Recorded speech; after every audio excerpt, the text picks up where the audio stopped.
Hola, muy buenas. Recibo una calurosa bienvenida al podcast La Respuesta es Depende.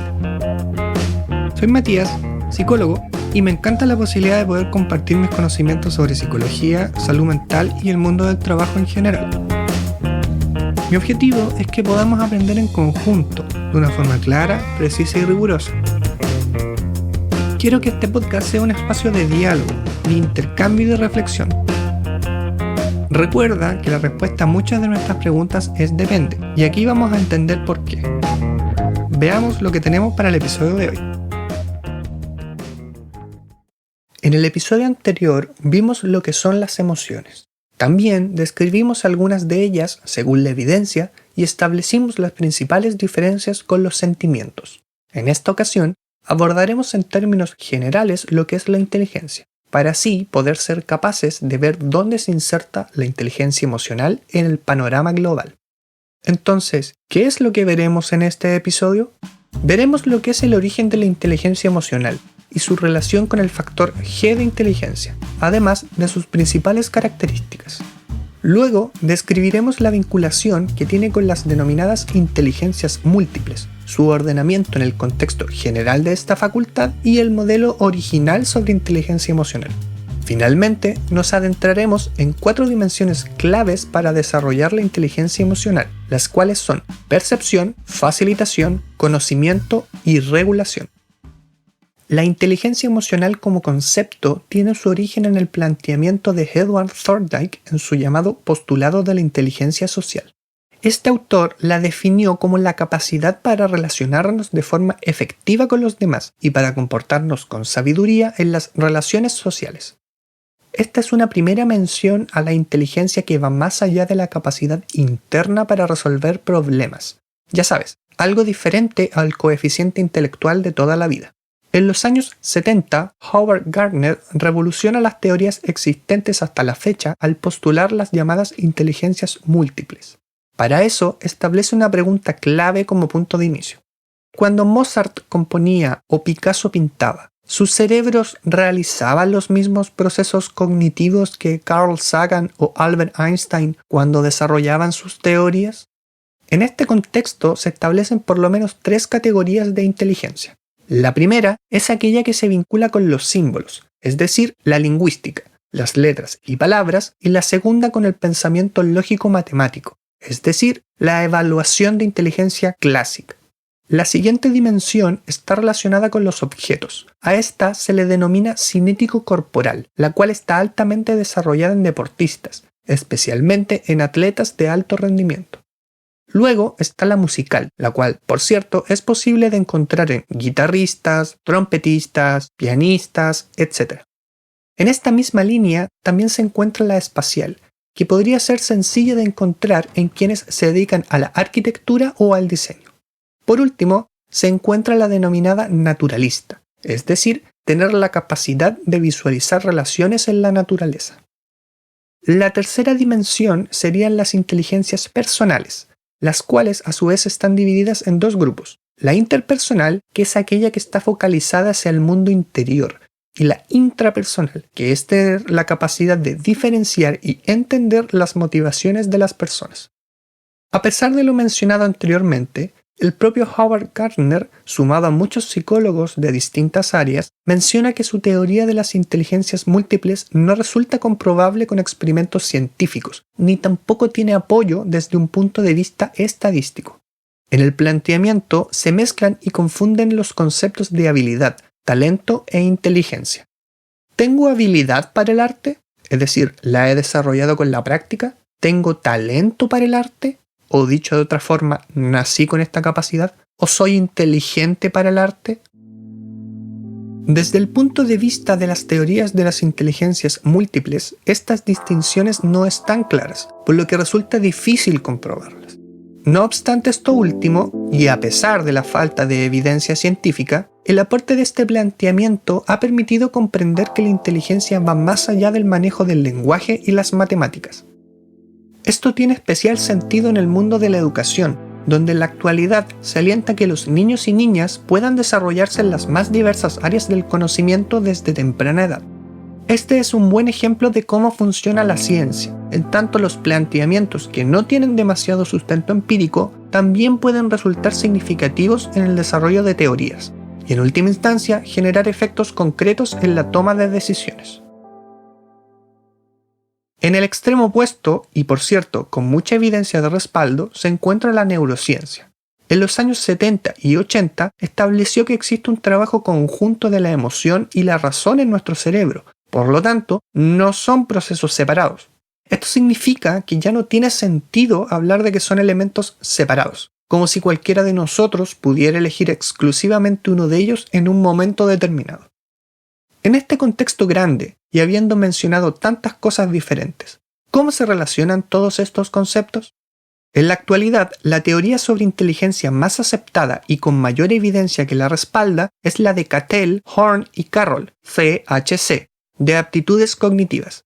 Este planteamiento indica que existen 3 estratos o jerarquías, desde las más globales a las más específicas. En la jerarquía superior está el denominado factor G, que sería nuestra capacidad global para gestionar situaciones más o menos complejas. Este sería el denominado estrato 3. De ahí podemos establecer otras categorías que abordan cualidades más específicas, las cuales pertenecen al estrato 2. La primera sería la inteligencia fluida, la cual se vincula con nuestra capacidad para resolver problemas nuevos de los cuales no tenemos conocimiento previo.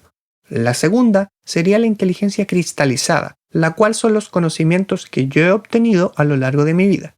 Esta, por cierto, aumenta con la edad, a diferencia de la inteligencia fluida que tiende a disminuir a medida que vamos acumulando años. Otro elemento importante de mencionar sería nuestra capacidad de memoria y de aprendizaje, elementos claves para nuestro desarrollo y crecimiento como seres humanos. Luego vendría la percepción visual, que es la capacidad de procesar información de objetos del medio a través de la luz. También la percepción acústica, relacionada con el procesamiento de sonidos y la música. Posteriormente, podemos mencionar nuestra capacidad de recuperación, que refiere a la facilidad que tenemos para acceder a nuestra memoria y recordar ciertos elementos.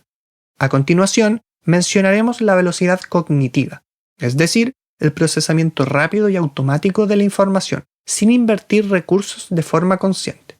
Por su parte, la velocidad de procesamiento refiere a la facilidad con que capturamos información, la entendemos y luego respondemos. Por último, vendría la inteligencia emocional y finalmente la inteligencia social, la cual por cierto mencionamos en una etapa temprana de este episodio. En el estrato 1, es decir, el más específico, se encontrarían aquellas actividades cognitivas usualmente medidas con test de rendimiento, tales como el razonamiento abstracto, razonamiento sobre conocimiento cultural y el razonamiento espacial. En este punto, la inteligencia emocional podría insertarse en el estrato 2, más cercana a las denominadas inteligencias calientes, las cuales se enfocarían en problemas que afectan directamente nuestros intereses personales y sociales. En contraste, las inteligencias frías serían las clásicas que han sido medidas a lo largo de los años, vale decir, las relacionadas con habilidades verbales, matemáticas y visoespaciales. Ya llegados a este momento hemos hablado de muchas cosas, pero ¿no se supone que esta serie es sobre la inteligencia emocional? Calma, que para allá vamos. La inteligencia emocional sería una capacidad o habilidad mental. Implica el uso adaptativo de las emociones para solucionar problemas y adaptarnos de forma eficaz al medio. Es, por tanto, una capacidad de razonar válidamente con las emociones y la información relacionada con ellas, así como también de usar las emociones para mejorar el pensamiento. Los primeros que hablaron de inteligencia emocional como tal son Salovey y Meyer en el año 1990. Quizás ustedes conozcan a Daniel Goleman, que fue quien hizo popular este término, pero no fue el primero en hablar de él. Básicamente Goleman puso énfasis en el ámbito de las organizaciones y el mundo del trabajo, pero su modelo ha sido muy criticado durante todos estos años. Por esto mismo, es que se hizo más conocido, pero nosotros queremos ir al origen. Según Salovey y Meyer, la inteligencia emocional implica 4 dimensiones, 4 pasos que se van completando y se puede continuar con los siguientes para así seguir avanzando, hasta llegar al punto de dominarlas todas. El primer paso sería la percepción de las emociones. Esto es la precisión con que identificamos los diferentes indicadores fisiológicos, conductuales y cognitivos. Es apreciar y distinguir las emociones de otras personas y de nuestro entorno, discriminando la honestidad de las emociones expresadas por otras personas, sumado a la capacidad propia de expresar las emociones de una manera adecuada y precisa. Abordemos un ejemplo. ¿Será real y sincera aquella expresión de tristeza que muestra sujeto número 1? ¿O más bien estará fingiendo para manipularme y que cambie mi parecer sobre la petición que me hizo el otro día?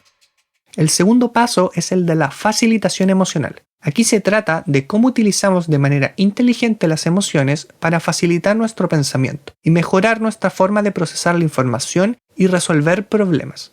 Las emociones mejoran el pensamiento porque permiten focalizar nuestra atención hacia la información más importante y relevante. También nos ayuda a conectar emocionalmente con otras personas al sintonizarnos con su estado emocional. Adicionalmente, favorece el generar cambios en las emociones, o sea, modificarlos de forma consciente, lo cual nos permitirá adoptar diferentes puntos de vista y otras perspectivas a nuestros problemas. Por último, ayuda a elegir la actividad que es más acorde al estado de ánimo que tenemos en ese momento. Veamos nuevamente un ejemplo. Sujeto número 1 se siente con mucho estrés y enojo, porque el transporte público no fue puntual en la mañana, por lo que llegó tarde. Para peor, tiene una serie de tareas acumuladas que debe realizar. Considerando su estado de ánimo, ¿será el mejor momento para realizar tareas que requieren creatividad y flexibilidad? ¿O resulta una mejor alternativa realizar tareas más bien rutinarias y estructuradas? El tercer paso es el conocimiento emocional. Esto implica comprender las emociones y utilizar ese conocimiento. Es la capacidad de etiquetar, diferenciar, reconocer sus relaciones y establecer antecedentes, significados y consecuencias de los estados emocionales. También favorece la comprensión de emociones complejas y las transiciones probables entre dichas emociones.